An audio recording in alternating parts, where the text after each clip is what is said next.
Welcome back, you night owls. Tonight we plunge headfirst, perhaps even a bit blindly, into the murky, slow-moving waters of medieval English economics. Close your eyes for a moment and try to picture it. It's not the familiar jingle of coins you hear, but the low, squishy thwack of something wet being tossed onto a ledger stone. You're standing on the damp, reedy bank of a sluggish river, the air thick with the smell of wood smoke and a peculiar, slightly metallic fishiness. You're about to pay your rent, not with shiny silver pennies struck by some royal mint, but with a writhing, slippery handful of, you guessed it, eels.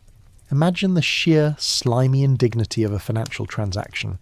This isn't just about a strange dietary preference. It's about a fully functioning parallel currency system where the European eel, Anguilla anguilla, became a vital, quantifiable medium of exchange. Now, before you get too comfortable with that quaint, slippery image, let me drop a little reality check on your head. You probably wouldn't survive a single week trying to operate in this system, trying to count out 4,000 live, vigorously twisting eels while an impatient manor bailiff watches. That's not a cosy history lesson, that's an existential crisis. Your modern sensibilities about hygiene, storage and fungibility would crumble faster than a cheap pie crust.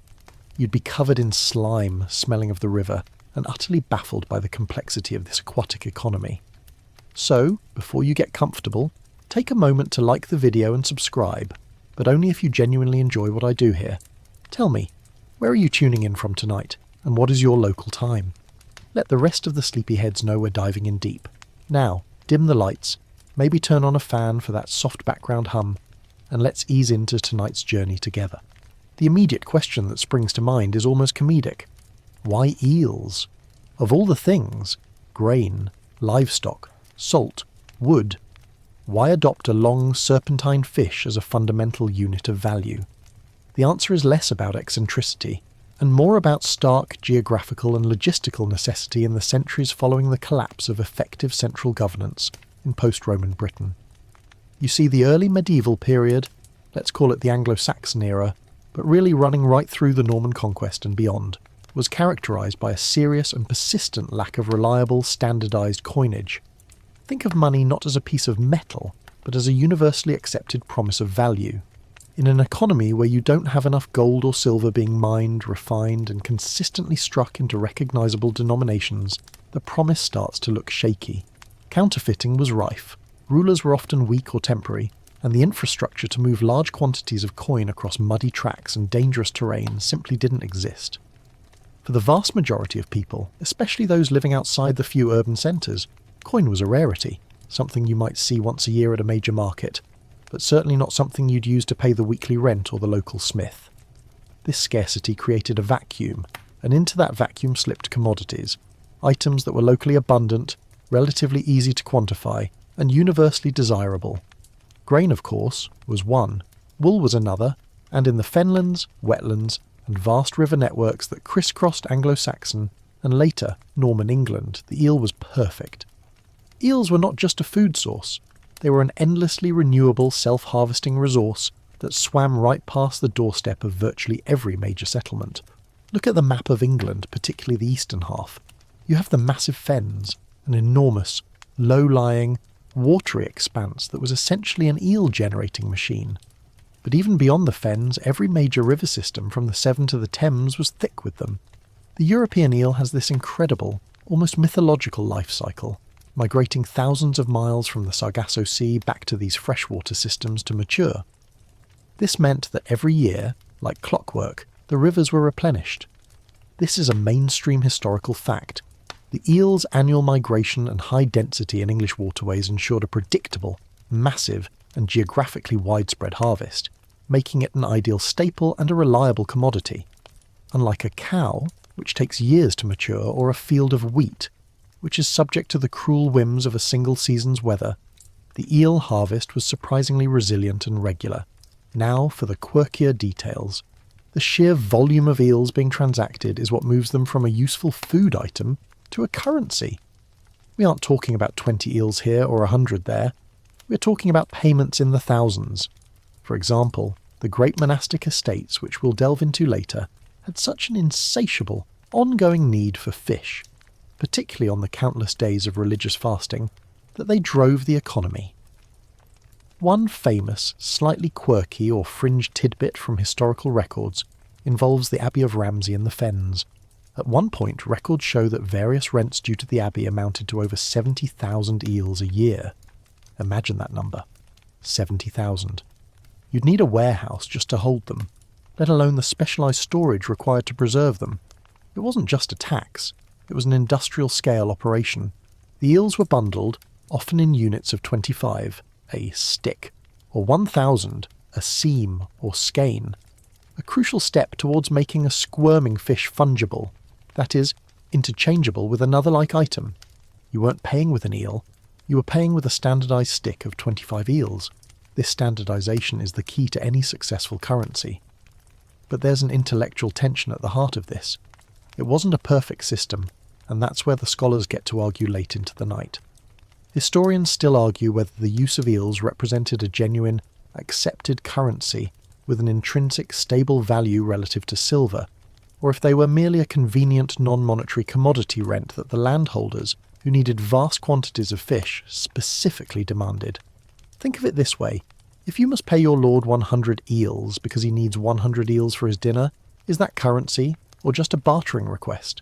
The argument leans toward currency because we see historical evidence of eels being used to pay non-eel related debts, to settle legal fines, and to pay for services from people who didn't necessarily need the eels for their own consumption.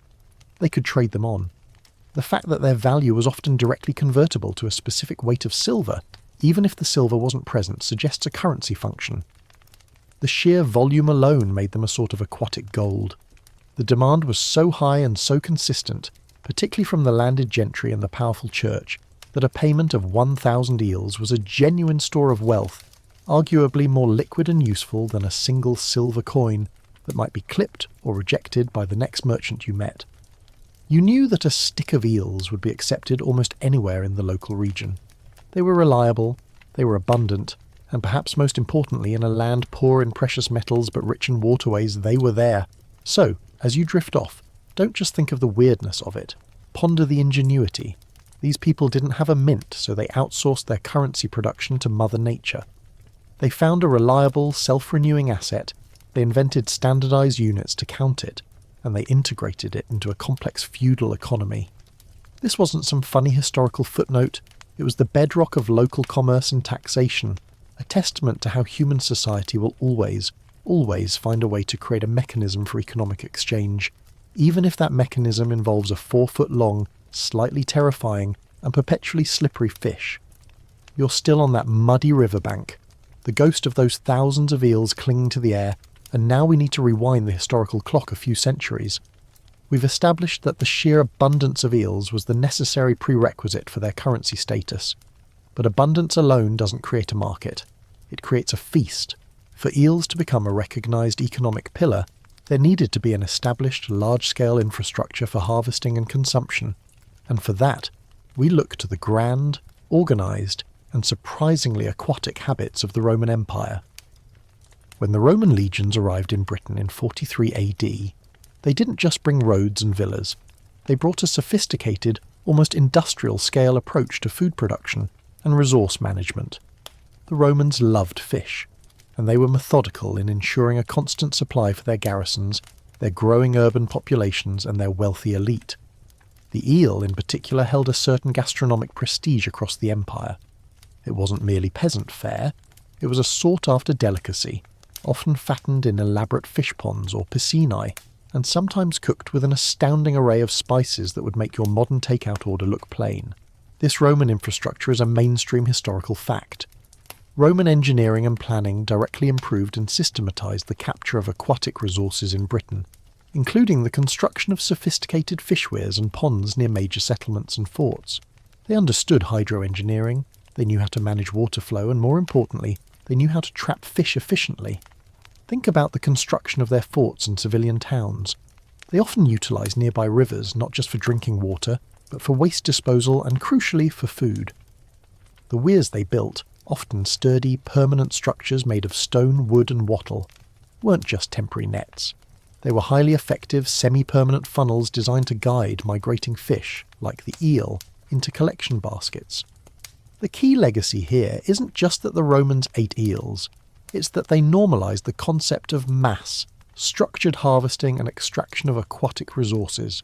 Before the Romans, fishing was largely local and subsistence-based. After them, there was a template for a much larger organised industry. Even as Roman central authority waned and their legions packed up around 410 AD, those physical structures, the stone foundations of the weirs, the channels and the knowledge of the best spots to trap the annual eel migration, didn't just disappear. They were absorbed into the local memory and continued to be used by the Romano-British, and later the incoming Anglo-Saxons. It's much easier to take over and maintain an existing effective structure than to design a whole new one from scratch in a time of political upheaval. Now, for a slightly quirkier historical detail that links these two eras. The Romans had a penchant for garum, that pungent fermented fish sauce made from fish guts and salt, a condiment that was absolutely ubiquitous across their territory, somewhat like medieval ketchup if medieval ketchup smelled like a week-old harbour. While eels weren't the main ingredient for garum, they were often used in other preserved fish preparations due to their fatty content, making them ideal candidates for preservation. This culture of preservation, drying, salting and smoking, was crucial. Why? Because a live eel, as a currency, is terrible. It wriggles away, it dies, and it rots. But a properly salted or smoked eel, that becomes a non-perishable store of value. The Roman emphasis on trade and the need to move large quantities of preserved foodstuffs across the empire helped embed the technologies of preservation that the later Anglo-Saxons would need to turn eels from a fleeting meal into a stable currency. This blending of cultural practice and physical infrastructure raises a fascinating scholarly point. Historians still argue whether the continuity of Roman infrastructure was a deliberate choice or a simple matter of opportune laziness by the Anglo-Saxons. Did the newcomers consciously recognise the economic benefit of the Roman-built weirs and maintain them as a deliberate continuation of an economic practice? Or did they just notice the best fishing spots were the ones with old stone foundations in them and simply rebuild their own wattle traps there without a thought to the former empire? Given the political fragmentation of the 5th and 6th centuries, a conscious, planned continuation seems unlikely. It was more likely an organic, practical inheritance. The river flowed the same way, the fish migrated the same way, and the most efficient points of capture remained the same, regardless of who was holding the spear or managing the net.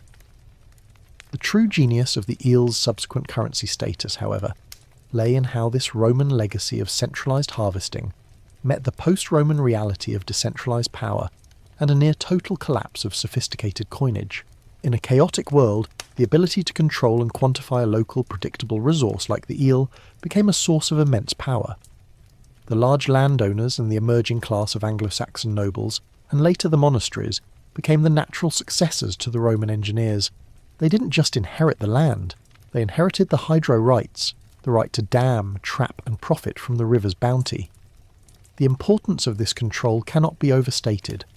When a king or a powerful lord demanded tribute, they demanded something tangible, something they could use, store or immediately redistribute. Silver was scarce and its value volatile due to lack of standardization. Eels, preserved through the techniques perfected, or at least standardized during the Roman era, were concrete usable wealth. When your tenant paid you 2,000 smoked eels, you knew exactly what you had. 2,000 units of high-protein, calorie-rich food that could feed your household, your soldiers, or be traded for other essential goods like iron or timber. Imagine the logistics of moving a currency that wriggles. You need baskets, buckets and fast transport if they're live. The preservation methods inherited from or influenced by the Roman period, heavy salting followed by air drying or smoking, turned the eel into a hard, stiff stick of food that was easily bundled. You could stack sticks of dried eels, remember that unit of 25, like firewood in a storage shed. It's no longer a fish, it's a perfectly stackable, quantifiable and durable asset. A payment of 40 sticks of eels could be safely stored for a year, whereas 40 live eels would be a liability within the week. So the next time you hear about a Roman road or a Roman bath, pause to think about the fish weirs.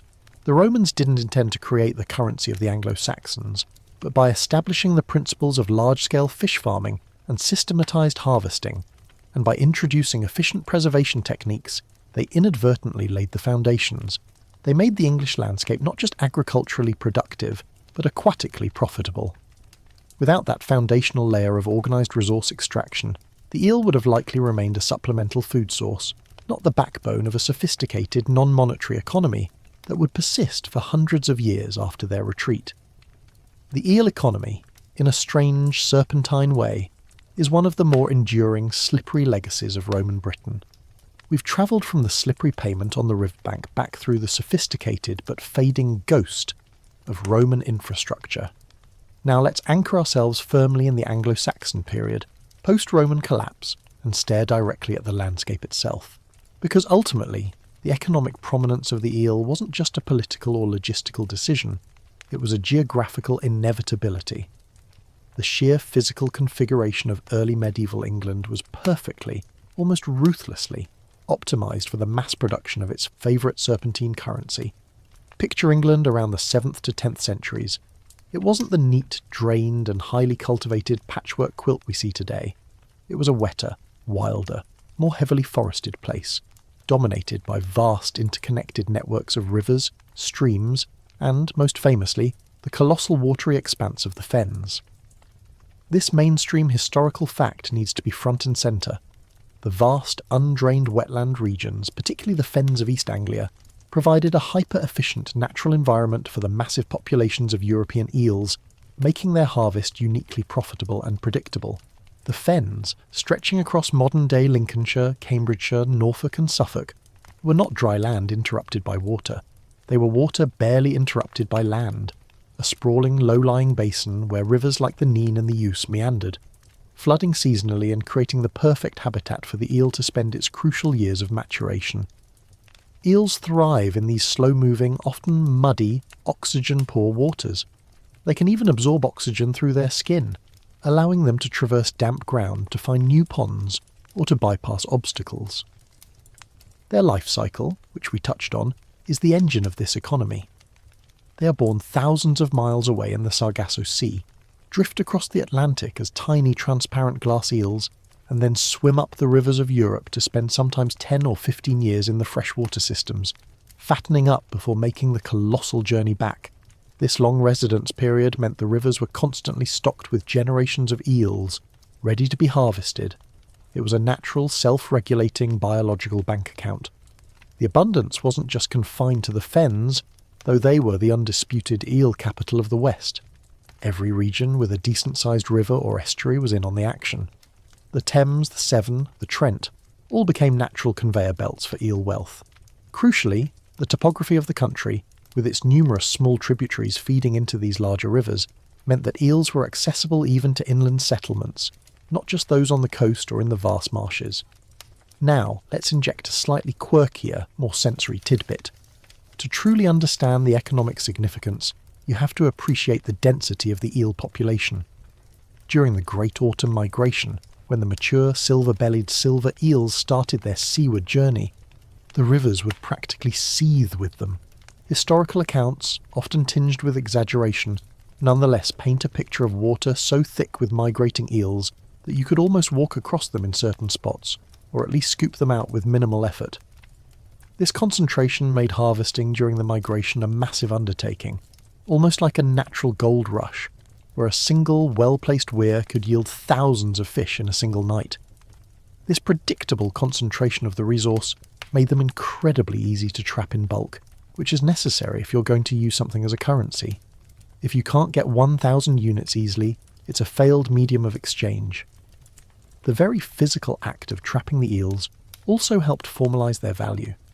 You see, the most effective traps were the weirs, structures of stone, wattle or timber built across the river. But these weren't simple fishing spots. They were often highly valuable, legally contested pieces of property. The right to build and operate a weir was a major source of feudal income and power. This focus on controlled harvesting brings us back to that point of scholarly contention. Historians still argue whether the dominance of the eel as a rent payment actively drove the medieval land management policy, or if it was merely a consequence of the landscape. Did the lords specifically demand eels because they were easily available, or did they demand them to ensure that the peasantry maximised the output of the profitable weirs they owned? It's a classic chicken and egg scenario.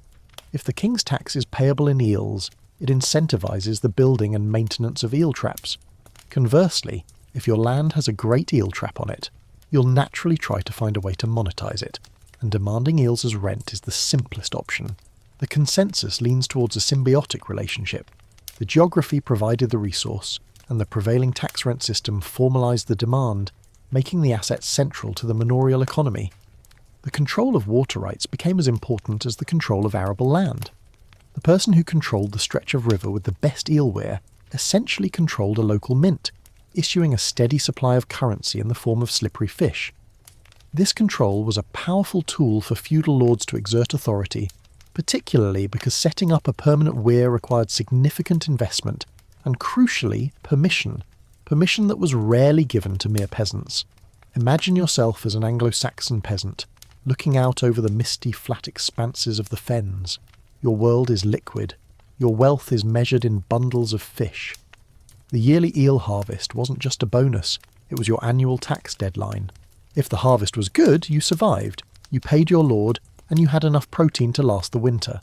If the river shifted, if the weir collapsed, or if a competing lord built a better trap upstream, your entire economic life was jeopardised.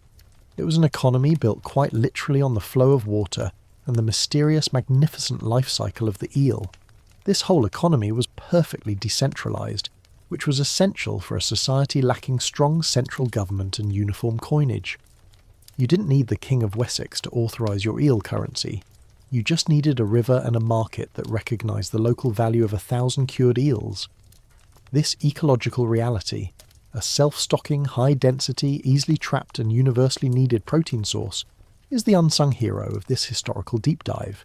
It's why eels were currency, and why grain or cattle, while important, never achieved the same unitised, transferable status across the wet heart of England.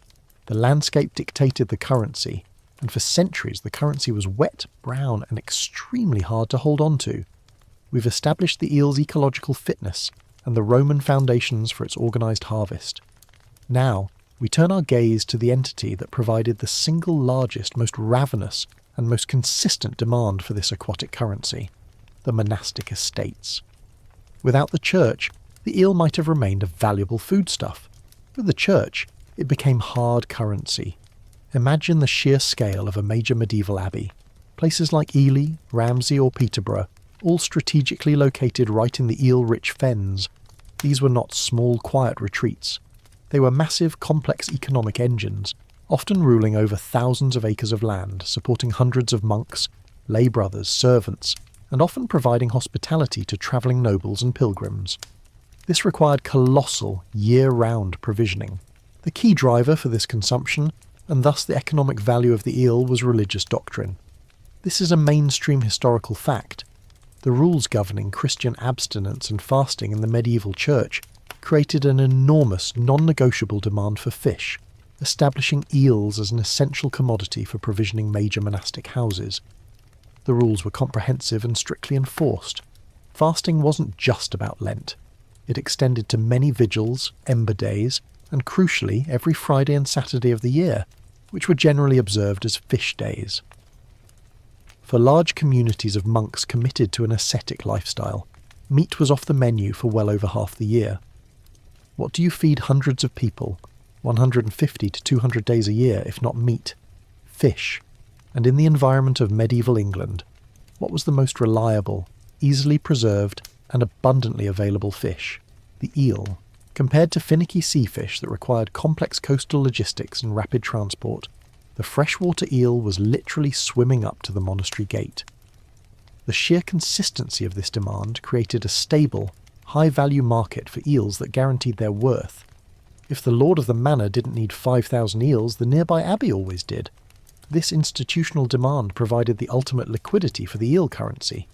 The economic power of these abbeys was immense, and they often owned vast swathes of the most productive wetland areas. They didn't just receive eels as rent. They manufactured them by controlling the best water rights and employing the most sophisticated harvesting techniques. It was a vertically integrated business, from the river to the table. The records from these monastic estates are the main reason we know so much about the eel economy. They meticulously recorded every detail of their income, and the eel tributes are itemised right alongside payments in grain and silver. Here's a slightly quirkier historical detail. The monastic estates didn't just want any eels. They often specified the quality and size of the fish they received. Documents occasionally distinguish between fat eels, presumably mature eels caught before migration, and smaller grig eels. Furthermore, the method of preservation was often part of the contract. The abbeys didn't want the hassle of salting and smoking thousands of fish themselves. They wanted the currency delivered in a non-perishable state. So, rental agreements often stipulated payments in smoked eels, anguilli fumatae, or cured eels. The difference in value between a live perishable eel and a hard storable smoked eel could be significant, adding a layer of complexity to the currency exchange rate. Think of it as demanding payment in a stable coin versus a volatile cryptocurrency. This institutional power and detailed record-keeping bring us to a central scholarly discussion. Historians still argue whether the Church's dominance in land ownership, particularly in the wetlands, was the primary factor that solidified the eel's status as a currency, overshadowing the power of the secular lords. While secular lords certainly used eel rents, the sheer volume and longevity of the demand from places like Ely and Ramsey provided the necessary economic anchor. The Church was a single, long-lived, monolithic institution that transcended the political instability of the Anglo-Saxon kingdoms and the Norman invasion. Its contracts and demands remained consistent for centuries. If you knew the Church would always buy your eels, you knew your eels held value, regardless of who was sitting on the throne. This institutional consistency transformed the commodity into a dependable medium of exchange. Consider the logistics of the payment itself. Imagine you are a tenant farmer owing the Abbey of Ely 600 eels. You show up at the Abbey gate with your bundles of cured fish. The cellarer or a sub-official would meticulously count them out, checking for quality and size, comparing the haul against the contract. This continuous, standardised process of accounting eels, often counted by the aforementioned stick of 25, reinforced the notion of the eel as a fixed, quantifiable unit.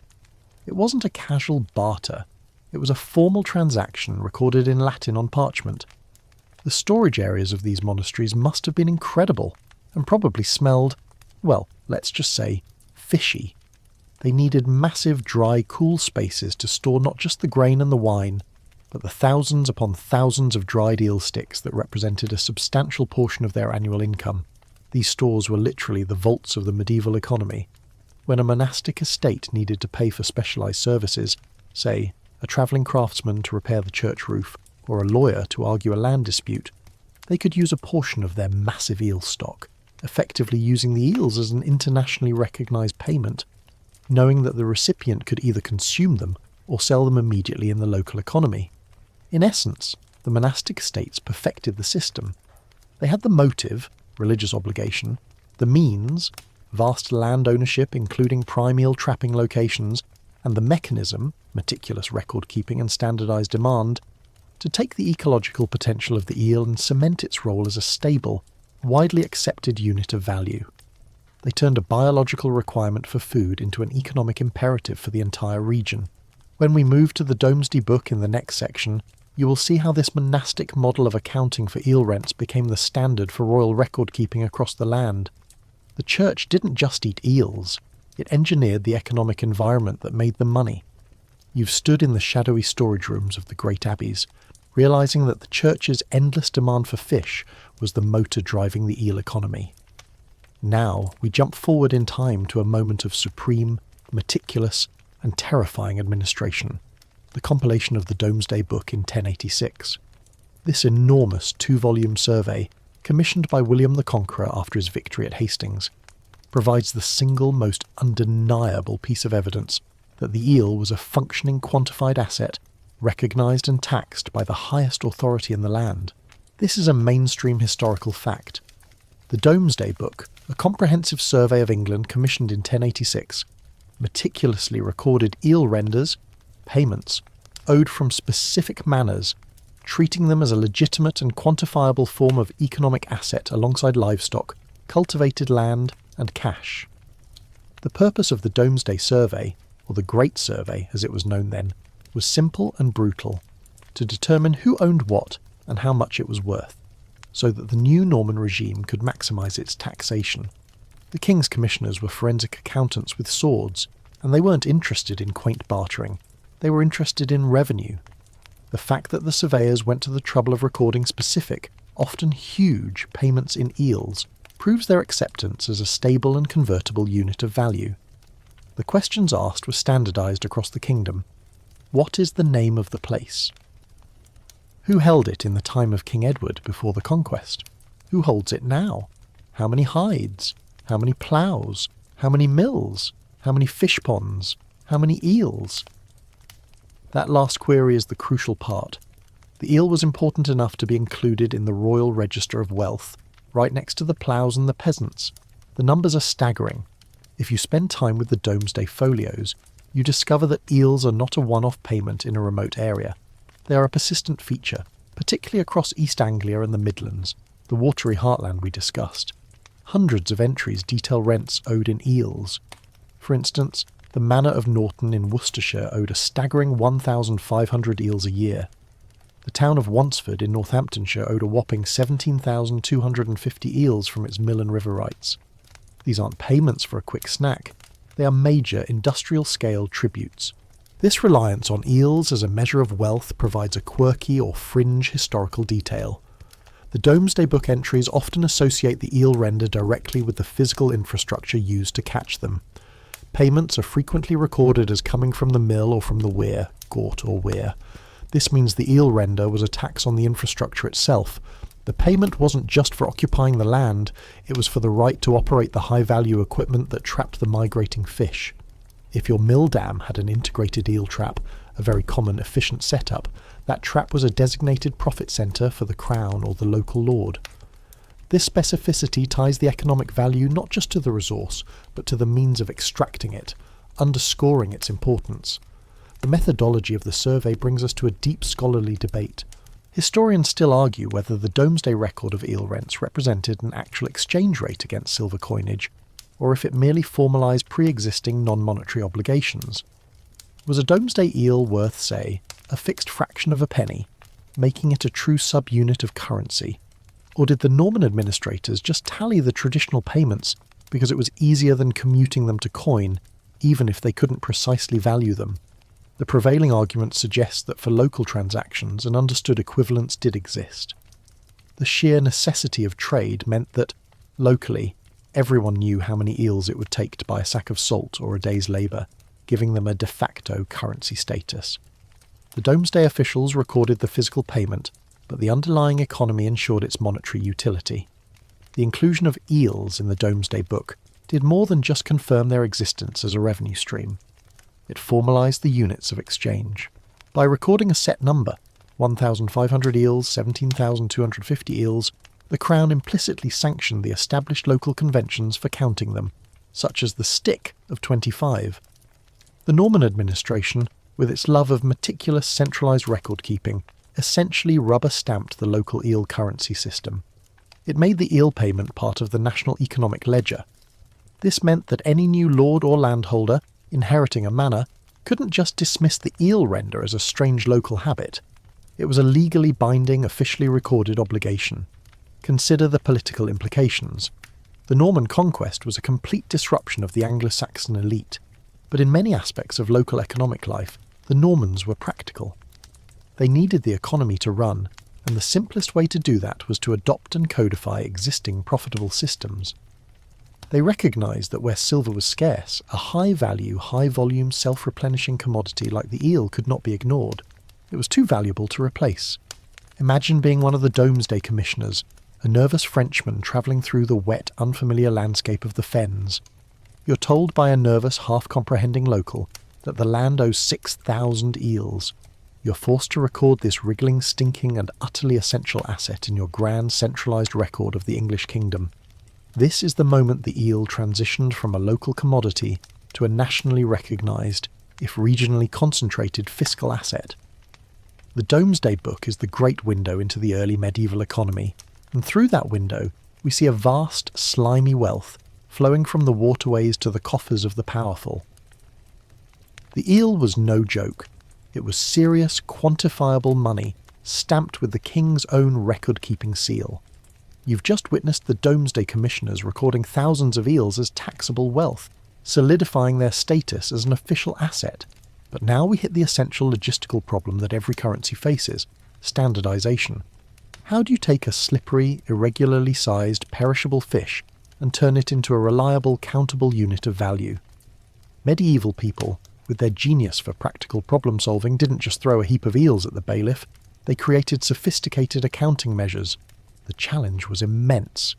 If you owe 100 eels, does a fat, mature silver eel count the same as a small young grig eel? If they're live, how do you even hold them still long enough to count? This logistical nightmare necessitated the invention and strict adherence to specific, local, but widely recognised units of measure. The most important unit you need to know about, the fundamental building block of the eel currency, is the stick, or less frequently the bind. This is a mainstream historical fact. Eels were typically bundled into units called sticks, usually comprising 25 individual fish, or sometimes 20, to standardise payment and make the wriggly commodity easily quantifiable for large-scale transactions. The stick was the eel economy's equivalent of a roll of coins. The act of bundling them often involved threading them onto a wicker rod or a spit, sometimes while still alive to keep them straight, and then curing them in that position. This process served a dual purpose. It made the eels countable, and if they were cured, smoked or salted, it made them durable and stackable. When a farmer brought his payment, the bailiff didn't have to count 1,500 individual eels, he counted 60 sticks. This massive reduction in counting effort was crucial for administrative efficiency in a pre-calculator world. But when you're talking about the huge figures recorded in Domesday and the monastic ledgers, thousands and even tens of thousands of eels, you need a larger unit. That's where the seam, sometimes spelled seam or skein, comes in. While local definitions varied, the seam was often a larger unit of measure used specifically in the eel trade, frequently representing 10 sticks of 25, totalling 250 eels. Even larger quantities were often counted by the thousand, often a long thousand of 1,200 in pre-decimal counting, just to keep things confusing, or 4 seams, skeins, totalling 1,000 to 1,200. So, your 70,000 eels owed to Ramsey Abbey weren't counted one by one. They were tallied as 70 long thousands of preserved eel sticks. This rigorous quantification is the quirky or fringe tidbit of this section. These units weren't just used for counting, they were often the subject of highly specific legal obligations. If a contract specified payment in sticks of eels, the debtor couldn't just throw 25 loose eels at the creditor. They had to be properly threaded and bundled, usually to a minimum quality or weight, implying a formal standard for the unit. This detail shows that the medieval economy was far more structured than we often assume. The difference between a properly bundled stick and a loose pile of fish was the difference between currency and dinner. This attention to packaging and standardization is what truly elevated the eel from a commodity to a medium of exchange. The invention of these units brings us squarely to the scholarly debate on the eel's intrinsic value. Historians still argue whether the standardization of the eel into units like the stick, or seam, was primarily driven by the need for economic comparability, to make it easier to compare the value of eels to, say, wheat or silver, or simply by the need for administrative convenience, to make the bailiff's counting job easier. If the primary goal was comparability, it means the eel was viewed as money. If it was purely convenience, it remains just a rent in kind. The fact that these units were meticulously recorded alongside coin values suggests a strong link to economic comparability. The system was designed to be translatable. Imagine for a moment the economics of live versus cured eels in this quantification process. The sheer act of bundling and curing the eel added value. It required labour, salt, a very expensive commodity, and smoking resources, wood. Therefore, a stick of preserved eels was worth more than 25 eels swimming in a bucket, because the preservation had transformed a liability, perishability, into an asset, durability. The payment in eels wasn't just a biological transaction, it was a payment for an industrially processed good. This further reinforces the idea of eels as a form of currency. You're paying for the stored value, not just the raw fish. This complex valuation system allowed for the creation of local, unwritten exchange rates. A miller in Northamptonshire who paid 17,250 eels knew that this payment was roughly equivalent to, say, £3 of silver, and that he could trade a certain number of his eel sticks for a sack of rye from a nearby farmer. The consistency of the stick made this trade possible. It created fungibility, the idea that one unit is interchangeable with another. Once you standardised the counting unit, one stick of good, cured eels was as good as the next, regardless of which river they came from. This whole process of quantification demonstrates an extraordinary level of economic sophistication in a seemingly primitive economy. They took one of the most volatile and unwieldy resources, a wriggling perishable fish, and through simple, effective technology, a stick and a bit of smoke, transformed it into a stable, portable, and countable currency. They solved the counting a wriggle problem with sheer medieval ingenuity, and in doing so, they created the perfect medium for their river-based economy. The survival of these measurement terms and the records of their use is a testament to the fact that this system was robust, long-lasting, and the very definition of local wealth. We've established how medieval society solved the counting problem by inventing the stick and the seam. But a far greater challenge loomed over the eel currency: perishability. A unit of currency is useless if it turns into a stinking, fly-blown mess before the tax collector can even ride it back to the manor house. This section is about how medieval ingenuity transformed a highly perishable biological commodity into a durable, storable asset, thus ensuring its viability as a long-term economic medium. Think of the difference between a banknote and a handful of flowers. The flowers are beautiful, but they won't last the week. The banknote, even if just paper, represents stored value because it doesn't decay. The eel, in its raw state, was the flower of the economy, only good for immediate consumption or local, rapid exchange. For eels to become wealth, something that could be collected in the autumn and still be valid the following spring, they had to be engineered. This engineering involved the crucial, high-effort process of curing, salting and smoking. This is a mainstream historical fact. The preservation of eels through salting, drying and smoking was essential to their function as a currency, as it transformed a perishable commodity into a non-perishable store of value, capable of being accumulated and transported over long distances and extended periods. This process wasn't a choice, it was an absolute necessity for large-scale economic transactions. The peak harvest, as we recall, occurred during the annual, concentrated migration of the silver eels in the autumn.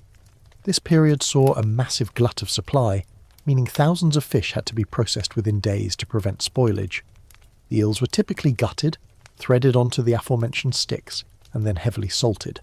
Salt, itself a valuable commodity, was rubbed vigorously into the flesh to draw out moisture. Following the salting, they were either air-dried or more commonly smoked in specialised smokehouses.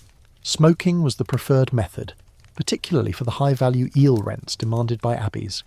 Smoking not only preserved the flesh by drying it further and coating it with antibacterial compounds from the wood smoke, but it also imparted a distinct recognised flavour and texture. The result was a hard, stiff and highly durable stick of protein that could be bundled, stacked and transported without refrigeration. They were essentially medieval MRES, meals ready to eat, but they functioned as cash. This leads us to a slightly quirky or fringe tidbit concerning the quality of the wood used in the preservation. Medieval communities, often through generations of practice, understood that the type of wood used for smoking could affect the final quality and shelf life of the product. While oak and common local woods were standard, some regions might have preferred certain fruit woods for a milder flavour, suggesting a localised artisanal approach to creating a high-grade currency. Furthermore, the intensity of the smoke cure was sometimes debated in the contracts themselves, as a deeply smoked eel was a more durable, but perhaps less palatable unit of currency than a lightly cured one. This highlights a tension between the eel's function as food and its function as money. The cost of preservation introduces an economic layer that complicates the value of the eel currency. Salt was expensive and wood for large-scale smoking was a considerable resource cost. This brings us to the core scholarly debate. Historians still argue whether the value added by the preservation process was the dominant factor in determining the market exchange rate of eel currency, or if the rate was simply dictated by the fluctuating scarcity of silver coin. If a stick of cured eels was worth 1 penny, was that penny valuation covering the raw fish plus the cost of the salt and labour? Given that salt was a major trade commodity, it's highly likely the stored value of the eel was directly proportional to the expensive inputs used in its preservation. This means the eel currency wasn't just a fish, It was a processed, value-added good that represented significant capital investment by the tenant before it was handed over as rent. Imagine the perspective of the peasant. You fish the eels, which is hard labour. Then you have to acquire the salt, which might require a completely separate transaction or trade. Then you have to spend days processing them, using your valuable fuel. When you hand over your 100 sticks of smoked eels, you're not just clearing a debt, you're transferring a huge amount of stored energy, resources and time. This makes the eel payment far more complex and valuable than a simple delivery of raw produce. The economics of perishability meant that the most valuable and commonly traded eels were the preserved ones. A lord receiving payment in live eels faced an immediate logistical crisis. He had to deploy labour and resources instantly to either consume them or preserve them. Receiving payment in smoked eels meant the crisis had been absorbed by the tenant, and the lord received a stable, ready-to-use asset. This is why medieval contracts almost universally specified payment in the preserved form, underscoring the functional requirements of any successful currency. It must hold its value and survive the journey. This mastery of preservation not only facilitated the payment of rents and taxes, but also fueled interregional trade. A merchant in the fenlands could load up a wagon with thousands of sticks of dried eels and transport them inland to areas less abundant in fish, such as the uplands, where they could be exchanged for different commodities, timber, iron, or even silver if available. The preservation essentially gave the eel a shelf life of a year or more, giving it the necessary characteristics of a portable and durable currency. Without the ability to conquer perishability, the eel economy would have been a fleeting seasonal phenomenon. Instead, through the deliberate, industrialised and costly process of curing and smoking, the medieval English not only kept their food from spoiling, but ensured that their watery wealth remained stable, countable, and universally accepted as a long-lived, tangible form of money. We've seen how the eel was counted and how preservation made it durable. Now, we place this slimy currency squarely into the economic framework it supported, the manorial system. This rigid, decentralised structure of land ownership and social obligation was the engine of medieval life, and within it, eels were not just a convenient substitute for money. They were a fundamental pillar of the landlord's income. Imagine yourself as a peasant or villein living on a manor in the 12th century. Your life is governed by a strict, complex set of obligations to your lord, who owns the land you farm. These obligations are the very essence of the feudal relationship, and they could be paid in labour, working the lord's domain lands, in kind, delivering a portion of your produce, or crucially, in eels. This is a mainstream historical fact. In the medieval manorial system, particularly in wetland regions, eels were routinely specified in feudal contracts as a mandatory form of payment for rent, fines, and other servile obligations known as renders. These eel renders were not optional. They were part of the fixed annual contract that allowed you to occupy your small holding of land. The lord didn't just ask for eels. His bailiff demanded them because the manorial estate itself needed a huge, consistent supply of storable protein, and, as we learned, the church's tax, the tithe, often required fish as well. The eel became the perfect tool for the lord to monetize the natural resources of his estate, without having to handle the complexities of coinage. If a lord owned a section of river with a high-yielding weir, demanding eels as rent ensured that the profit from that natural asset flowed directly into his storehouse, bypassing the need for an intermediary market where the eels might be sold for coin that could then be clipped or devalued. The rent was paid in the resource itself. Furthermore, the payment in eels often extended beyond simple land rent. It could cover entry fines, a payment made when inheriting a tenancy, pannage, the right to graze pigs in the lord's woods, or other minor dues. You could also find eel payments linked to the use of the lord's monopoly facilities, such as the manorial mill. Since mills often had the most effective eel traps built into their structures, the diversion of water flow made trapping easy.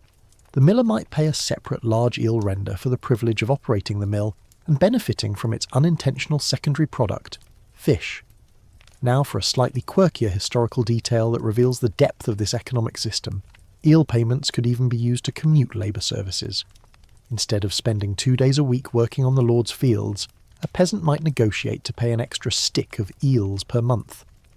This practice, known as commutation, was an early sign of the transition away from a purely service-based economy towards a market-based one, and the eel was a flexible enough asset to facilitate this change. The lord valued the stored protein, the eels, just as much as or even more than the unpredictable and sometimes lazy labour, demonstrating the high liquid value of the wriggling currency. This flexibility brings us to a significant scholarly discussion. Historians still argue whether the prevalence of eel rents was a sign of the strength of the manorial system, i.e. the Lord's power to demand, specific, non-monetary assets, or a sign of its weakness, i.e.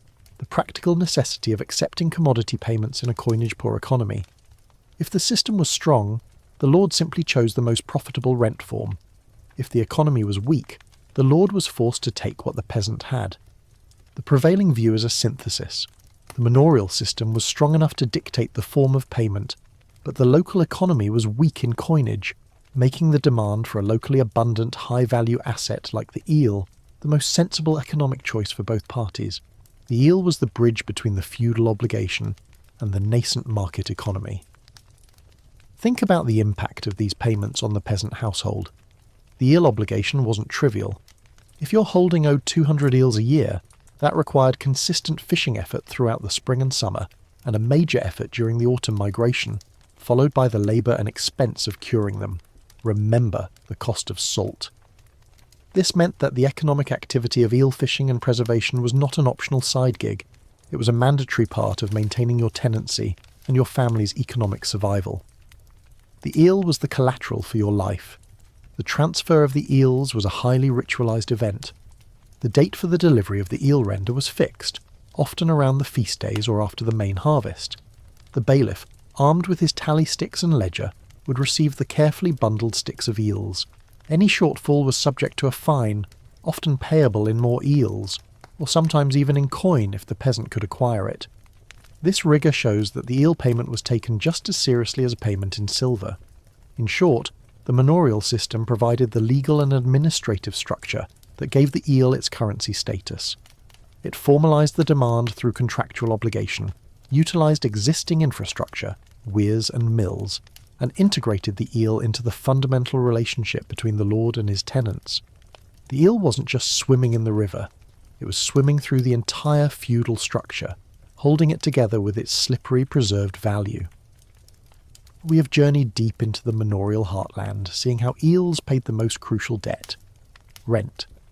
Now, let's widen the lens and watch as this slippery currency moves beyond the tenant-lord relationship, integrating itself into the broader day-to-day workings of the medieval economy. The eel wasn't just a tax payment. It was often the cash in hand used to pay for specialised labour and to settle tolls on the burgeoning network of trade routes. Imagine the medieval equivalent of your local contractors and infrastructure projects. These weren't paid for with bank transfers. They were often settled with the most liquid, available and desirable asset in the region: cured eels. This is a mainstream historical fact. Eels were commonly used to pay wages to specialised labourers, such as millers, carpenters and blacksmiths, and to pay tolls for crossing bridges, operating ferries and using fishing weirs, establishing them as a circulating medium of exchange. A manorial estate needed more than just peasant labour. It required highly skilled professionals whose services were in high demand. If a travelling carpenter arrived to fix the roof of the Great Hall, the lord might not have enough ready silver, but he certainly had a well-stocked larder of preserved eel sticks. For the craftsman, accepting eels made perfect sense. Eels were universally accepted by the local community. They could be consumed or easily exchanged for other goods they needed, like grain or iron tools. This demonstrated a crucial characteristic of a successful currency: liquidity and acceptability. The eel was essentially a bearer bond of protein, easily convertible into goods and services. Consider the role of the millers. They were professionals, often relatively wealthy, who performed a vital service, grinding grain, that necessitated large-scale interaction with the local populace. The miller might receive his fee in a combination of grain, multure, and eels, particularly since his mill had the perfect setup for catching them. He could then use his accumulated eel wealth to pay his own servants, or to buy the timber needed for mill repairs. The eel was the transactional grease that kept the gears of local commerce turning. Now for a slightly quirkier historical detail that places the eel right in the middle of medieval infrastructure: the payment of bridge tolls. As trade slowly increased and settlements grew, the maintenance of bridges and ferries became vital. The right to collect a toll was often granted to a local lord or a religious house to fund the upkeep. Records exist showing specific tolls levied in Anguilli, in Eels. Imagine crossing a narrow, rickety wooden bridge. The toll taker stands there, his hand not out for a coin, but for a stipulated number of eels, perhaps one or two, carefully bundled on a small stick. This confirms the eel's status not merely as a rent in kind, but as a small divisible unit capable of handling even petty transactions. It was literally the currency of mobility. This widespread transactional use of eels leads to a key scholarly debate. Historians still argue whether the use of eels for wages and tolls represented a genuine proto-monetary system, where the eel's value was standardised by weight and size, or if these were simply instances of convenient local barter, where both parties happened to agree on the fish as the most useful item. The evidence, especially in the consistent records of specific numbers of eels, not just a basket, points strongly toward a proto-monetary system. When a toll is set at 4 eels for a cart and 2 eels for a man on foot, that number implies a very specific accepted valuation that transcends simple barter. It is a tariff, and the tariff is paid in eels. Furthermore, the complexity of the economy demanded this. If a lord needed to purchase iron from a smith, the transaction could be viewed as lord exchanges X eels for silver, then exchanges silver for iron. Or, more directly in a cash-poor environment, lord exchanges X eels directly for the iron, because the smith knows those X eels have a reliable silver-equivalent value in the local market. The eel was acting as a surrogate currency, removing the need for a physical coin that might not exist or might be easily debased. Think of the geographical significance of this system. In the fens, the eel was the universal denominator. Everything was priced mentally in sticks of eels. A sack of oats might be 4 sticks, a new spade might be 10. The ubiquity of the resource locally made it the most reliable benchmark for value. It was the common language of commerce in a waterlogged world. The ability of the eel to move from the tenant's farm to the lord's hall and then back out into the economy as wages for a craftsman or payment for a toll is the strongest argument for its currency status. It was not a dead-end payment, it was a circulating asset. It powered local industry, funded infrastructure, and paid the people who kept the medieval world running. It was the flexible, reliable, and perfectly adapted currency for a society rich in water but poor in coinage, confirming that wealth in the Middle Ages was often measured not in ounces of metal, but in bundles of savoury preserved fish. We've seen the eel currency working hard, paying rents, wages and tolls, cementing its place in the manorial economy. Now we must examine the strange dual identity of the eel itself. How could this wriggling payment be the currency of the poor while simultaneously being a delicacy for the elite? This social paradox is key to understanding its persistent economic value. Imagine the eel not as one item, but as 2 distinct products based on its condition and preparation. For the peasant paying rent, the eel was a necessary, often tedious obligation. It was currency, raw material, and sometimes a despised portion of the diet forced upon them by circumstance. But for the lord, the bishop, or the travelling noble, the eel could be a luxurious, eagerly anticipated meal. This duality is a mainstream historical fact. While eels were often paid as a mandatory standardised currency by tenants, ensuring a consistent protein supply for large households, the largest, finest eels were simultaneously prepared as a delicacy for the elite, demonstrating a wide social spectrum of consumption. The value of the eel, therefore, was not static. It changed based on who was eating it and how it was cooked. The key to its aristocratic appeal lay in its richness. Eels are a very fatty fish, especially the mature silver eels, caught during their autumn migration. In a medieval diet that was often starchy and low on easily accessible animal fats, outside of expensive pork or butter, the eel offered a huge calorie boost and a distinct, rich flavour. Historical recipes show that eels were often baked into massive, elaborate eel pies, a classic of medieval and early modern cuisine, or stewed in rich sauces with spices, which, as you remember, were themselves high-value imports. The act of turning a basic fish into a highly spiced, complex dish transformed it from a mere commodity into a feast. Now for a slightly quirkier historical detail that underscores this difference: the distinction between river eels and stew pond eels. The wealthy elite, particularly monastic communities, sometimes maintained highly specialised eel stews or ponds. Eels captured in the wild could be transferred to these controlled environments and fed rich diets, like offal or cheese curds, for months to fatten them up further. These stew-pond eels, often grown to enormous sizes and possessing a particularly clean taste, would have commanded a premium price, and were strictly reserved for the lord's table or the highest-ranking guests. The eels paid as rent, often cured in bulk with a currency.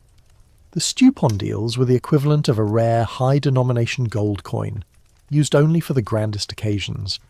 This consumption pattern feeds directly into the scholarly debate on valuation. Historians still argue whether the high gastronomic demand from the elite, the desire for those large, fresh, fatty eels, kept the currency value of the ordinary preserved eels artificially high, or if the sheer economic necessity of a circulating medium dominated the market. If the lords and abbeys craved eel pie, they ensured the entire system of eel production and payment remained robust.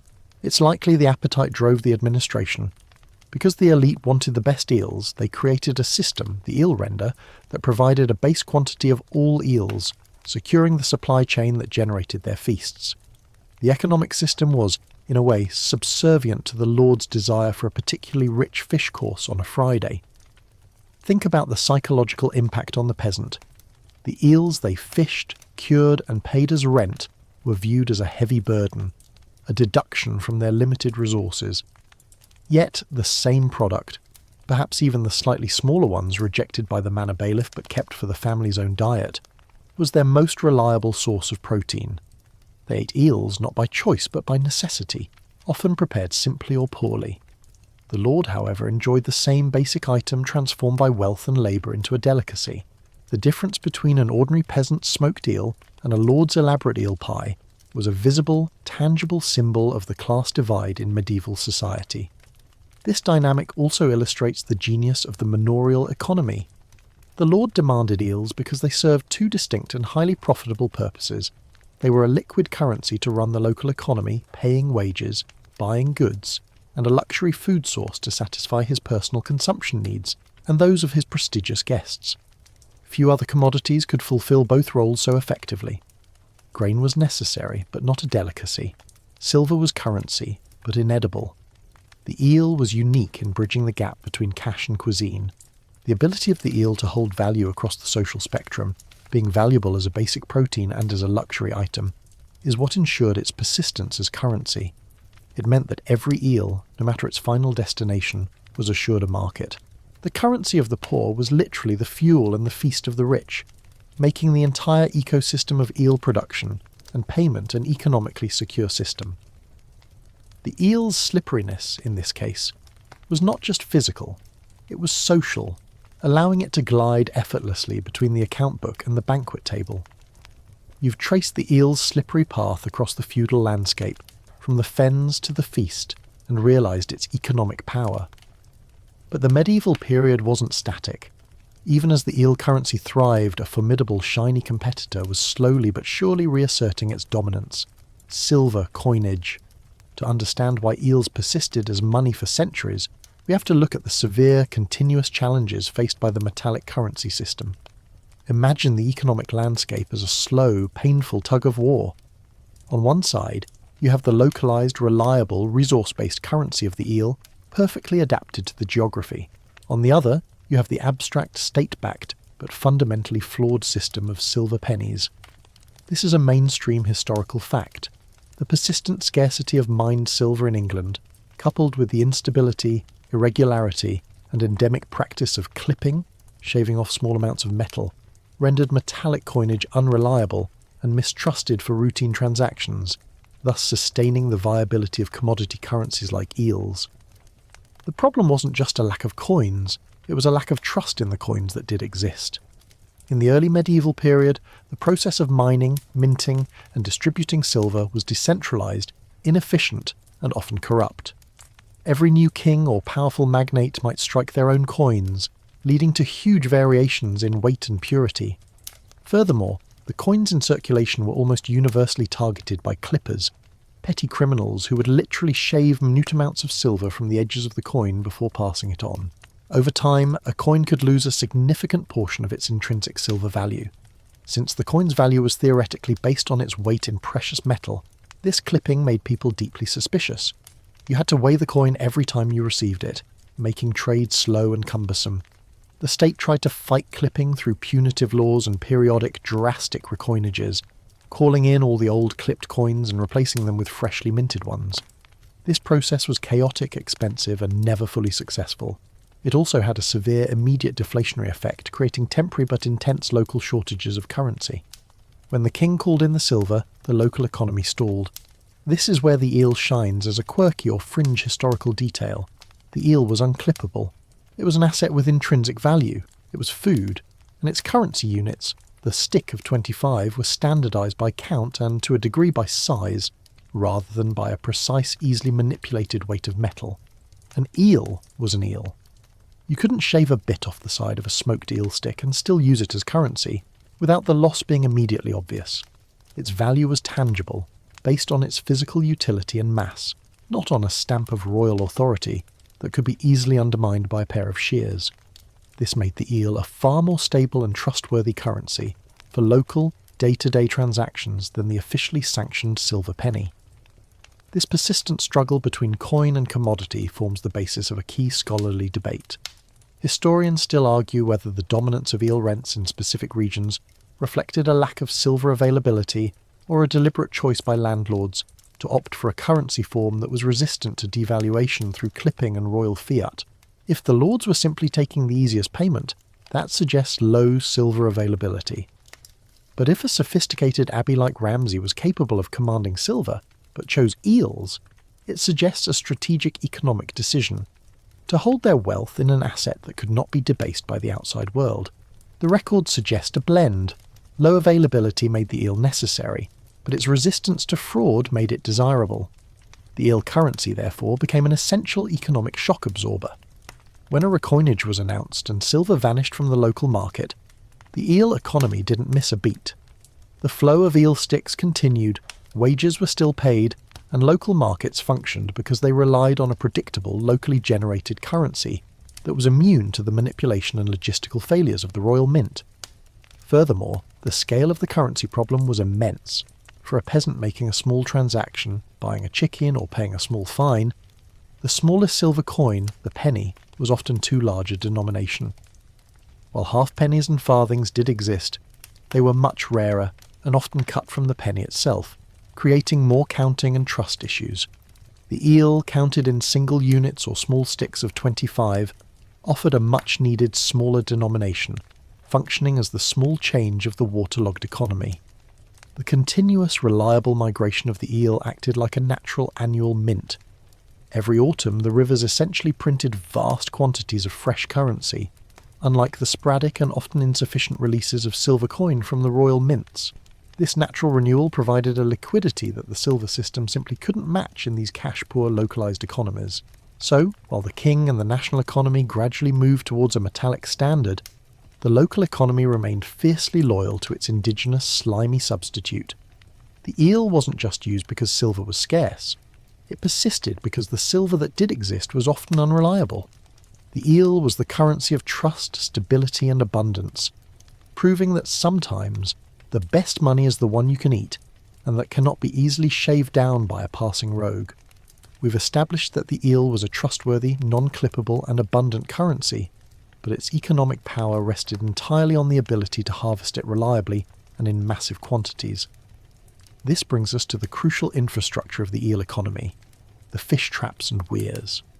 These structures were not just primitive fishing spots, they were sophisticated, fixed capital assets, the medieval equivalent of a modern bank's counting house, designed to control and monetize the river's bounty.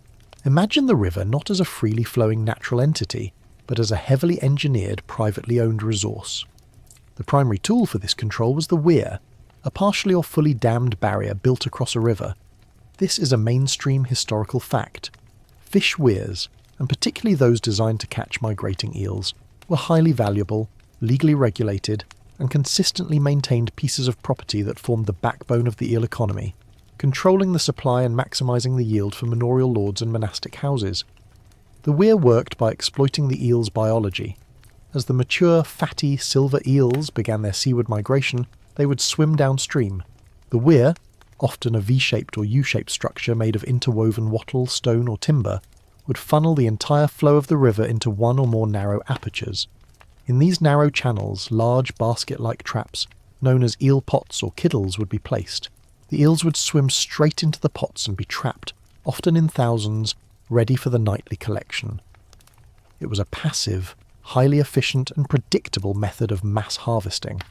The sheer value of a good weir cannot be overstated.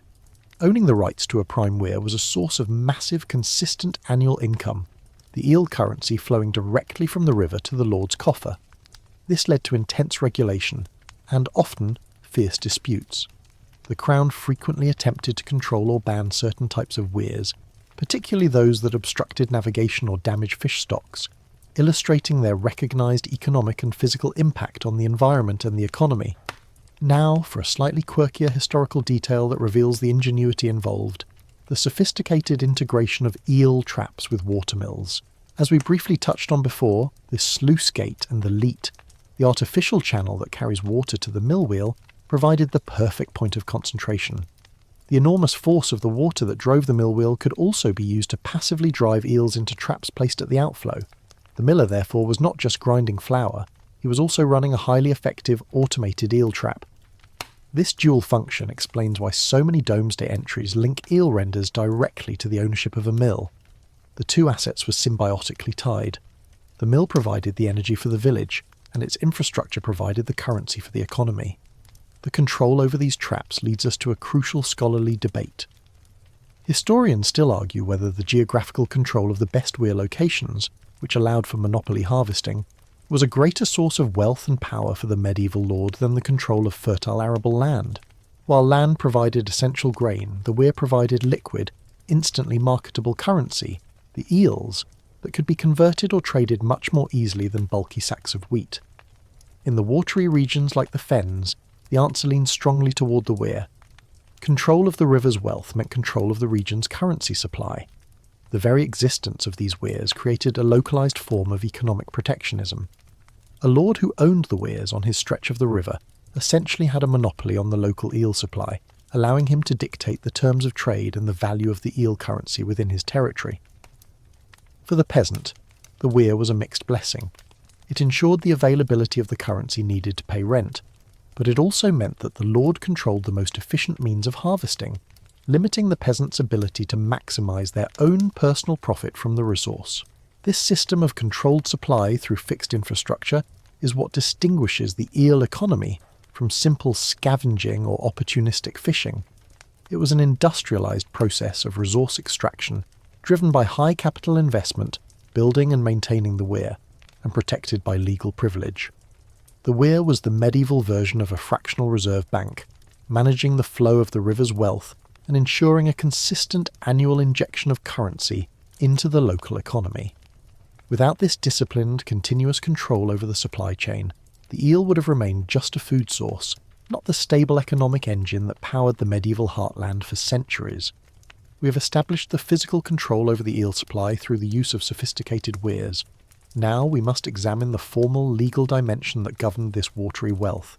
For eels to function as a dependable currency, their exchange had to be enforceable, and medieval court records prove that eel payments were serious business, leading to genuine legal disputes over failures to deliver. Imagine a manorial court or a higher royal court in the 13th century. The matter before the judge is not a clipped silver coin or a poorly harvested field of grain, but a heated disagreement over a shortfall of anguille fumate, smoked eels. This is the ultimate proof that the eel was viewed not just as a commodity, but as a legally binding, quantifiable financial instrument. This is a mainstream historical fact. Medieval court records and surviving charters show numerous legal disputes concerning the non-delivery or short delivery of stipulated eel rents and payments, underscoring the eel's recognised value and its status as a binding contractual asset. These lawsuits demonstrate that the monetary value of eels was so significant that parties were willing to expend time, money, and legal effort to enforce the delivery of their full payment. The disputes often revolved around three issues: non-delivery, where the tenant failed to provide any eels; short delivery, where the number of sticks delivered was less than the contract required; or quality, where the eels were deemed too small, poorly cured, or spoiled. The contracts and legal actions often stipulated the required quantity precisely. using the standardized units of sticks and seams that we have already discussed.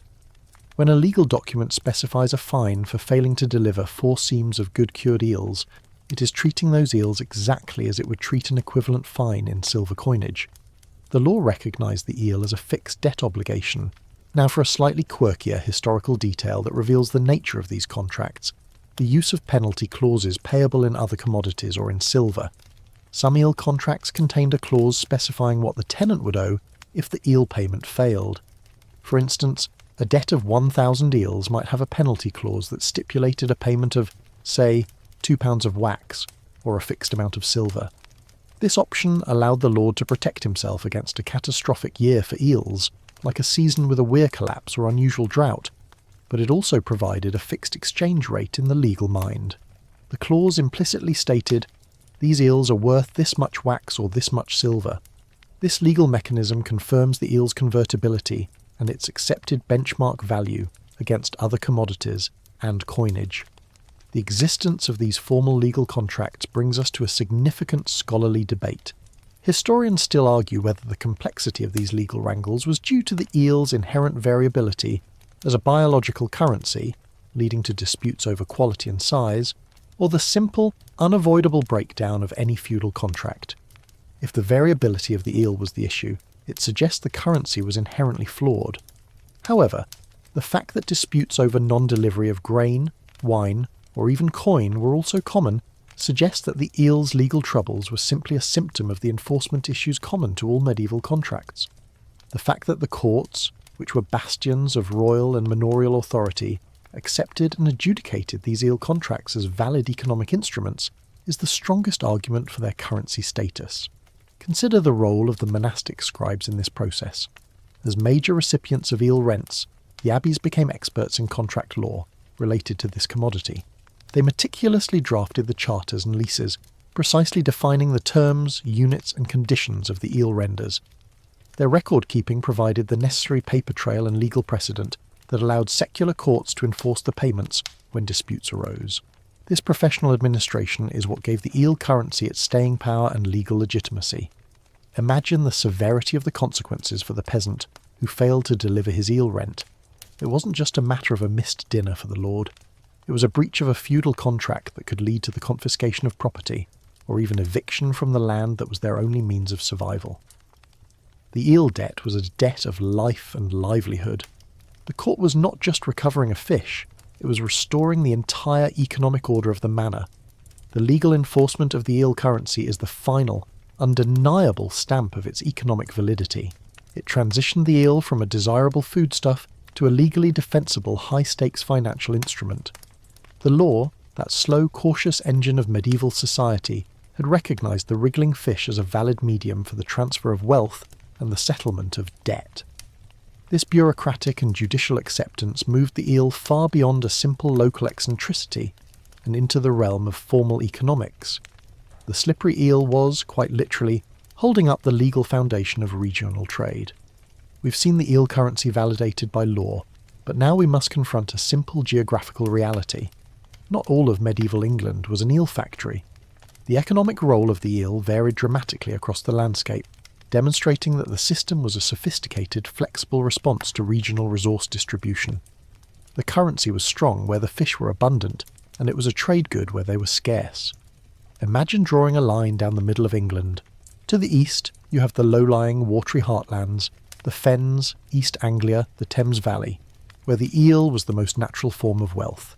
To the west and north, you have the uplands, the drier, often more pastoral regions like the Cotswolds or parts of Mercia and the north, where the eel was a valuable import, but never the default currency.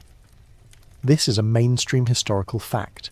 The frequency and scale of eel payments recorded in medieval documents were significantly higher in the eastern, wetland regions of England compared to the western and northern upland areas, proving the eel's function as a geographically specialised but highly valuable regional currency. In the fens, eel renders often represented a huge proportion of a manorial estate's annual income, sometimes even exceeding the value of grain or livestock. Here, the eel was liquid currency. In the vast, eel-rich wetlands, the eel was used to pay almost everything: rent, fines, tolls and wages. The sheer volume of the catch and the necessity of processing it quickly, as we covered in the preservation section, meant that the local economy was completely saturated with the asset. If you lived in the shadow of Ely Abbey, the eel was your monetary standard. You priced things in sticks, and you assumed your payment would be accepted. The eel was the engine of local trade and the benchmark of value because it was the most abundant, reliable asset. Now for a slightly quirkier historical detail that illustrates the contrast: the long-distance trade routes for eels. While the uplands didn't use eels as their primary currency, they still valued them highly as a preserved foodstuff, especially for fasting days and during winter. Historical records show trade routes where vast quantities of preserved eels were transported out of the fens, often using the river systems, heading inland to drier markets. This meant that an eel was worth more silver in the uplands than it was in the fens. Why? Because the price in the uplands included the added cost of transport, storage, and the inherent scarcity of a non-local resource. The eel transitioned from being a currency in the east to a high-value trade good in the west. This regional difference leads us to a crucial scholarly debate. Historians still argue whether the eel economy constitutes a single, unified monetary system or a collection of interconnected regional commodity markets. If it was a unified system, the eel should have a stable value against silver everywhere. If it was a collection of regional markets, the value would fluctuate based on local abundance. The reality is that the system of units, sticks and seams was unified, but the exchange rate was regionally determined. The eel functioned as a super commodity, valuable everywhere due to its protein content and preservation, but serving as the primary currency only where its abundance made it the most logical medium of exchange. Think of the tenant farmer in the dry uplands of, say, Shropshire. His tenancy agreement is more likely to specify rent in sheep, wool, or oat grain, which are the most abundant local resources. If he needs eels, he has to purchase them from a travelling merchant who has brought them from a distant watery region. For him, the eel is an expensive, exotic import, not the medium of his daily commerce. Now consider the power of this trade. The preserved eel was the export commodity of the fens. By trading this high-value, durable asset, the eel-rich regions could acquire goods they lacked, such as iron from areas with better ore deposits, or specialised tools from urban centres. This trade not only provided wealth to the eel producers, but also ensured that the eel's value was recognised nationally, giving credibility to its use as currency in its home territory. The demand from the uplands acted as a vital external economic anchor, ensuring that the fenland eels never became worthless, even in times of oversupply. The entire system was a beautiful example of medieval economic efficiency and adaptation. People weren't foolishly clinging to fish when they could use coins. They were shrewdly using the most abundant, reliable, and legally enforceable asset their geography provided. The eel was currency by design, a perfect fit for a waterlogged economy, and a testament to the practical genius of a decentralised economic system that prioritised resource availability over the abstract promises of a distant royal mint. The eel's journey, from a local unit of account in the east to a valuable import in the west, shows its true economic flexibility. We've explored the geographical divide between the eel-rich east and the coin-reliant uplands, but to truly appreciate the economics of this currency, we must understand the single event that governed its supply, the great biological migration of the European eel. This epic, mysterious journey wasn't just a natural spectacle, it was the engine that timed and dictated the rhythm of medieval commerce across vast swathes of England. Imagine the annual cycle of the medieval eel economy as being governed by a natural underwater clock. This clock had two crucial moments: the influx of young eels and the efflux of mature, valuable silver eels. This is a mainstream historical fact. The predictable seasonal life cycle of the European eel, particularly the autumn migration of the mature silver eels seeking the sea, created a concentrated and reliable glut of supply that determined the timing and volume of annual eel rents, trade and consumption. This biological event was the medieval equivalent of a major annual revenue stream coming due. The life cycle is nothing short of incredible. Born in the distant Sargasso Sea, the larval eels drift for years across the Atlantic. They arrive in the estuaries as tiny transparent glass eels, elvers, often in the late winter and spring. While too small to be a major currency unit, the seasonal arrival of the elvers provided an early high-volume food source and indicated the future health of the eel stock. The The true currency migration, however, was the one that went the other way. After spending up to 20 years fattening up in the freshwater rivers and fens, the period when they were known as yellow eels, they reach maturity, their bellies turn silver, and they begin their colossal downstream journey back to the Sargasso to spawn. This silver eel migration typically peaked in the autumn, usually between September and November. The timing of this silver eel run was critical. These mature eels were the fattest, heaviest, and most valuable, the perfect specimen for the long-term preservation, smoking, required for rent payments. The autumn collection, therefore, represented the maximum annual yield of the currency. Manorial lords and abbeys knew precisely when to staff their weirs and prepare their smokehouses, because nature provided the deadline. This natural rhythm introduced a fascinating layer of financial management. The eel currency was inherently seasonal. The great bulk of the year's eel rent was due and delivered in the autumn. This sudden injection of thousands of units of preserved currency had an immediate impact on the local economy. It meant that lords suddenly had massive stores of wealth to cover their own large annual expenses, perhaps a bulk purchase of timber, or paying off large debts to creditors, or provisioning a military retinue. The seasonality of the eel harvest thus dictated the peak period of economic activity and expenditure for the landed elite. Now for a slightly quirkier historical detail that links biology to legal enforcement, the legal significance of the eel run.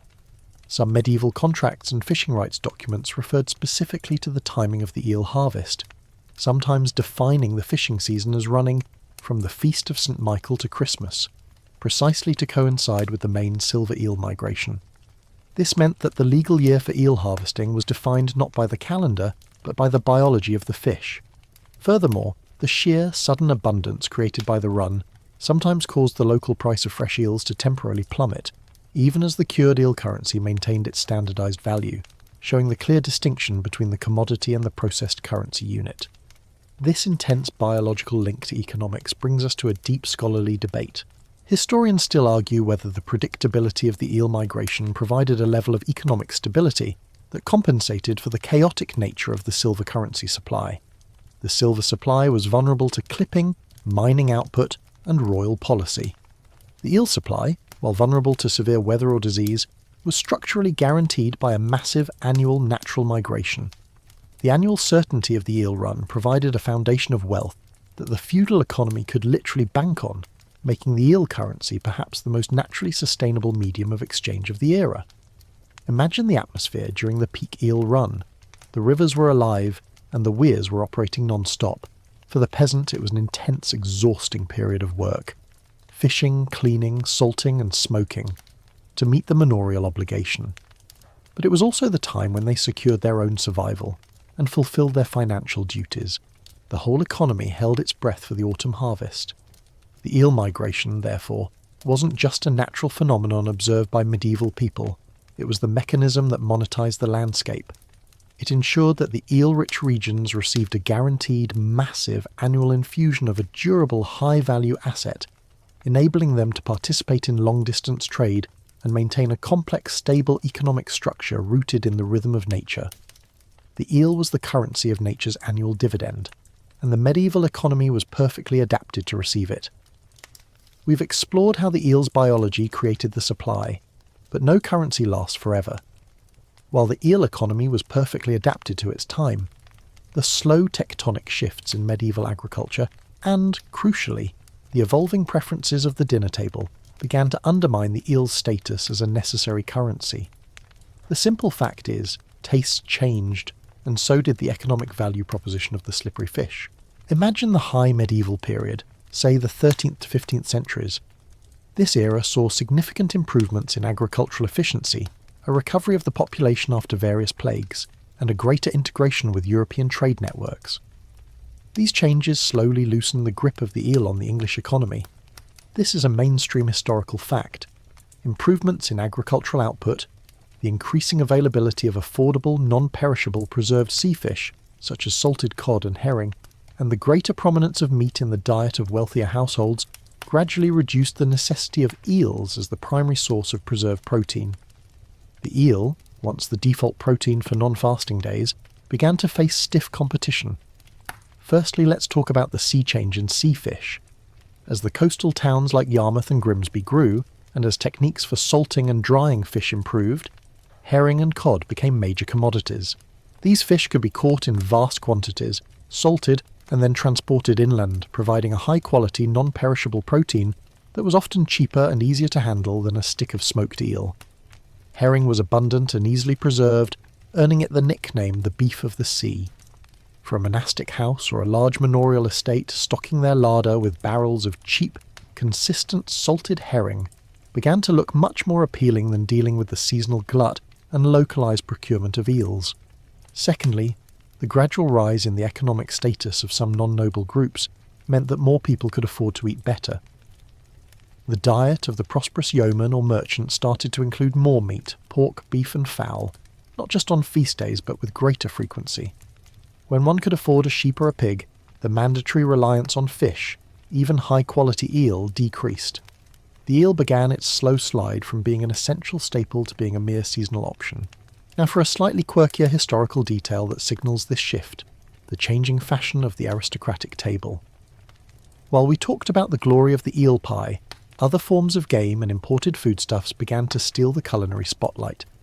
Recipes for elaborate swan, peacock and venison dishes became the height of luxury, often replacing the eel as the centrepiece of a wealthy banquet. The eel was still eaten, but it increasingly lacked the status that newer, more exotic or larger meat sources offered. The eel's failure to keep up with the changing culinary fashions of the elite meant that the powerful gastronomic demand that had originally driven its currency value began to wane. This changing diet brings us to a key scholarly debate.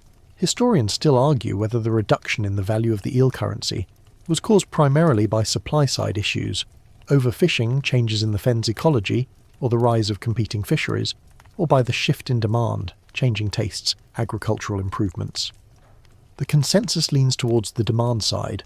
The supply of eels remained relatively high, but the market was simply demanding less of them, and increasingly prioritising other sources of preserved protein. This meant that the eel, while still edible and abundant, lost its unique economic utility as the only reliable, storable and locally sourced protein. Think of the long-term impact of this shift on the manorial lord. If his primary creditor, the local abbey, now preferred salted cod and was willing to pay more for it, the lord had an incentive to demand rent in a form that could be easily traded for cod, namely silver coin. If the lord could easily sell his wheat for silver and use that silver to buy the popular new fish, he had less reason to insist on the messy, labour-intensive eel rents. The eel had been the solution to a coin-poor world. As the world gradually became less coin-poor, and as better substitutes for the eel emerged, the initial rationale for its currency status began to dissolve. The irony here is delicious. The same factors that allowed for a sophisticated economy to emerge, better trade, improved agriculture and economic stability, were the very things that made the ingenious, localised eel currency obsolete. It was a victim of its own success and the progress it had helped facilitate. As the medieval palate became more sophisticated, more varied, and more reliant on external trade, the eel became less central, signalling the approaching end of its long reign as the unsung aquatic currency of England. We've charted the decline of the eel's appeal on the dinner table. Now we move from the culinary shift to the administrative and economic change it triggered. The slow, inevitable phase-out of the eel as a mandated currency payment. The transition from eel sticks to silver shillings was not a sudden decree, but a centuries-long process of administrative convenience and economic rationalisation. Imagine the manorial bailiff in the 15th century looking at his ledger. He's tired of counting wriggly cured fish. His lord, who now prefers salted cod and venison, is also tired of the smell and the logistics. This shifting preference, coupled with the increasing supply of reliable silver coinage, created the perfect conditions for the eel's exit from the balance sheets. This is a mainstream historical fact.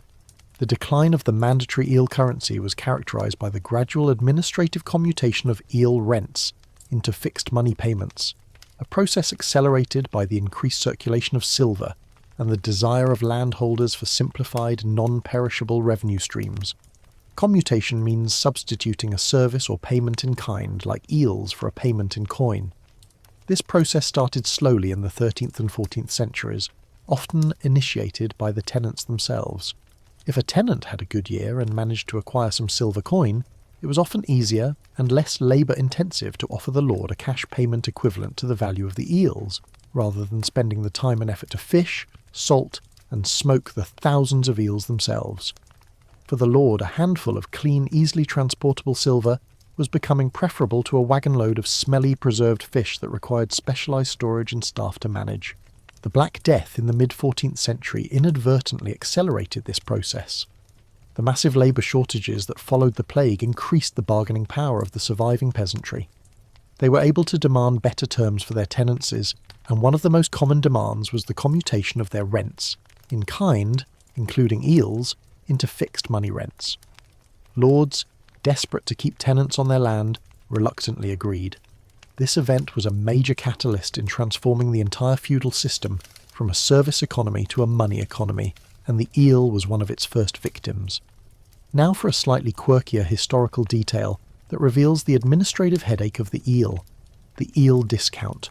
Surviving account books from the later medieval period sometimes show that when a tenant paid in cash instead of the mandated eels, the lord would often apply a small discount to the silver price, meaning the cash payment was slightly less than the official silver value of the eels. Why? Because the lord was willing to sacrifice a tiny bit of value for the convenience of receiving cash. This willingness to take a small loss in exchange for eliminating the logistical nightmare of handling the eels is the ultimate economic indictment of the slippery currency. The eel was now worth more hassle than it was worth in pure value.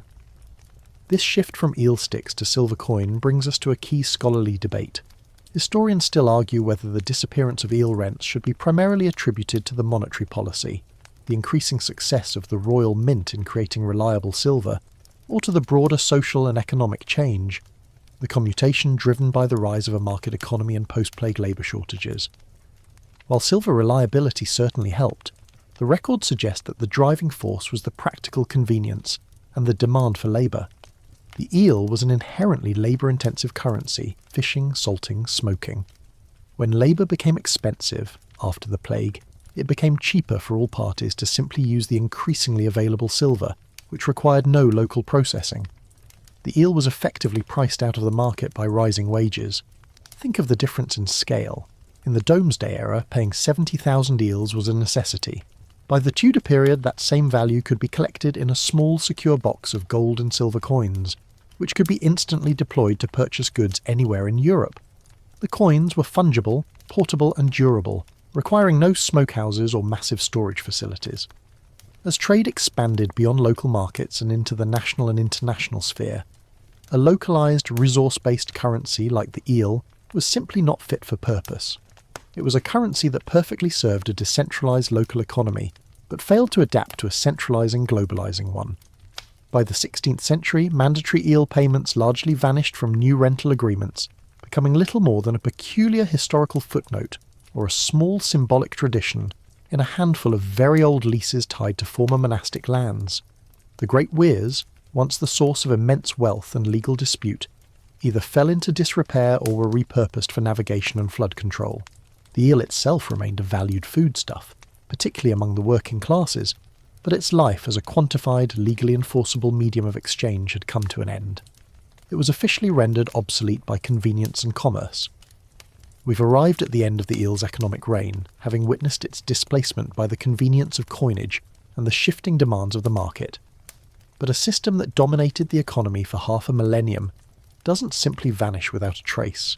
Even today, the memory of the eel as currency persists, preserved in the subtle, enduring forms of place names, local folklore and administrative memory. Imagine walking through a medieval English town today, perhaps one that once sat on the edge of the fens. You might not see a single eel trap, but if you look closely at the street signs or read the local histories, you find echoes of the watery wealth that once flowed there. This lingering presence is our final testament to the eel's importance. This is a mainstream historical fact. The economic dominance of eels in medieval England is still reflected in surviving place names and topographical features such as Eel Pie Island, Eel Brook and Eel Street, which mark locations that were once significant centres for eel fishing, trade or processing. These names are not accidental. They are historical markers indicating that the activity conducted there, the catching, curing or selling of the eel, was important enough to become the permanent, defining feature of that location. Think of Ely, the famed monastic centre we discussed. While the name's full etymology is complex, it is traditionally and popularly linked to the abundance of eels in the surrounding wetlands. The very name of the city carries the memory of the eel wealth that powered its great abbey and defined its geography. Likewise, towns and villages near Old Weirs often retained names that signal their aquatic history, a quiet, almost secret history whispered by the modern street map. When you see a place called Aylmar's Eel Weir in a historical document, you're not just looking at a property, you're looking at a former currency minting facility.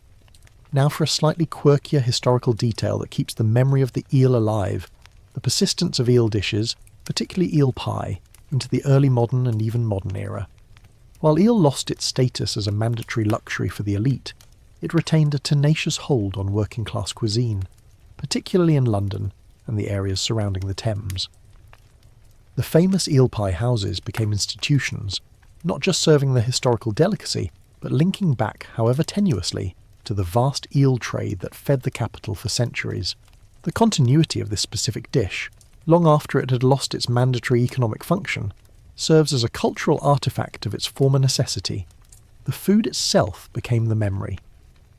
This cultural persistence brings us to a key scholarly debate.